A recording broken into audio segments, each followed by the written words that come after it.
বিসমিল্লাহির রহমানির রহিম।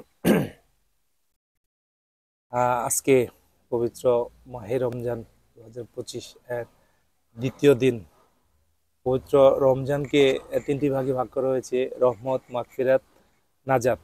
রহমত, মাগফিরাত, নাজাত। তো আমি প্রতিদিনই একটা বিষয় নিয়ে কথা বলবো। আজকে যে বিষয়টি নিয়ে কথা বলার চেষ্টা করতেছি, পবিত্র রোজামুখী আল্লাহকে হাজির নাজির রেখে, আল্লাহ রাসূলের প্রতি ভক্তি রেখে আপনাদের একটা বিশেষ বিষয়ে মানুষ গাফেল আছে, এবং ওই বিষয়টা থেকে আমি মানুষকে ফিরে আনার চেষ্টা করতেছি, যেহেতু আমি সত্য সুন্দরে দেখা পেয়েছি বলে আমার কাছে মনে হয় আল্লাহ পাক আমাকে হেদায়েত করেছেন। বিষয় হচ্ছে নেতা নির্বাচন।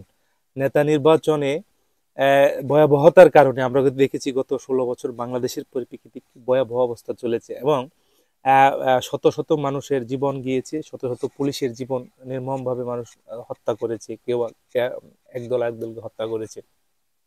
তাদেরকে এই যে রোজা রাখেন, কষ্ট করে নামাজ পড়েন, কিন্তু একটা জিনিস আপনাদের মাথায় আসে না, নেতা নির্বাচনের সময় কিছু লোক এসে 500, 1000, 10,000, 1 লাখ টাকা দিয়ে আপনার ইমানকে নষ্ট করে, আপনার চরিত্রকে ধ্বংস করে চলে যায়। আমরা যখন নির্বাচন আসবে তখন আমরা সকলেই চেষ্টা করব কারা কারা প্রার্থী হয়েছে, কার কি যোগ্যতা, দক্ষতা এবং কমিটমেন্টের জায়গাগুলো কতটুকু স্ট্রং, কার কমিটমেন্টের জায়গাগুলো কতটুকু স্ট্রং, ওই জিনিসগুলো দেখে আমরা সবাই সাপোর্ট করে আমরা তাকে নেতা নির্বাচন করব। যখন আমাদের দেশে যে পরিস্থিতি হচ্ছে, যখন সবচেয়ে গুরুত্বপূর্ণ সময় যেটা, তখন দালাল তৈরি করে কিছু কিছু পয়সা দিয়ে মানুষকে, হাজী সাহেব সেও টাকাকে নির্বাচনে বাজে লোকদেরকে ভোট দিয়েছে, সে বুঝতে পারতেছে না, সে 8 লাখ টাকা খরচ করে হজ করেছে, কিন্তু তার সমস্ত হজ, সমস্ত আমল, সমস্ত কিছু নষ্ট হয়ে যাচ্ছে নির্বাচনের সময়।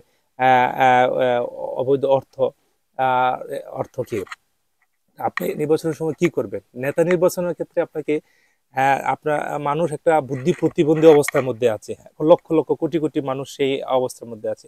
মানুষের মনে আমি দীর্ঘ 3টা নির্বাচনের মাধ্যমে, প্রতিটা নির্বাচন করে বছরের পর বছর সেটা জের টানি। প্রায় 10 মাস আগে উপজেলা 22টি আমি নির্বাচন করেছি।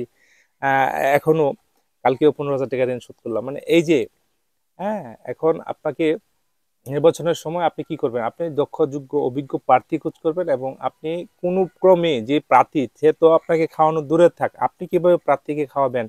কারণ আমি ধরেন আমার বেলা উপজেলায় 1,70,000 ভোটার। এখন সবাই যদি 10 টাকা করেও খায়, আমার কত টাকা লাগে? সবাই যদি একজন প্রার্থীকে দেখার চেষ্টা করে যে আমরা সবাই মিলে আমাদের একজন দক্ষ, যোগ্য, অভিজ্ঞ, চরিত্রবান, ন্যায়নিষ্ঠ আমাদের নেতা তৈরি করব, তখন কিন্তু একটা যেই হোক, আপনারা আগে দেখবেন কারা কারা মানুষকে ধোঁকা দিয়ে বোকা বানাতে আসছে, আর কারা কারা অরিজিনালি সমাজের জন্য কাজ করছে। আজকে যারা প্রার্থীর সময় অনেক প্রার্থী হয়, কিন্তু দেখেন আজকে বেলা উপজেলায় কত মাদকের ছড়াছড়ি, জুয়ার বুট বসছে, চাঁদাবাজি, সন্ত্রাসী কত ভাবে হচ্ছে।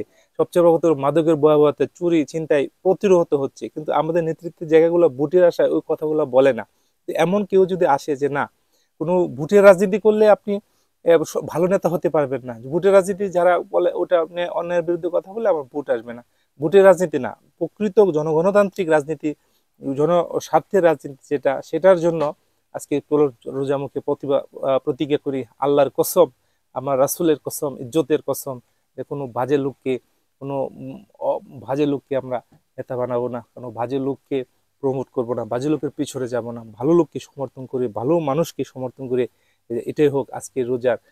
এবং এই জিনিসটা অনেকে ধর্মীয় অনেক আলোচনা, সমস্ত ধর্মীয় আলোচনার চেয়ে হাজার কোটি গুণ বেশি গুরুত্বপূর্ণ আজকে আমার এই কথাগুলো।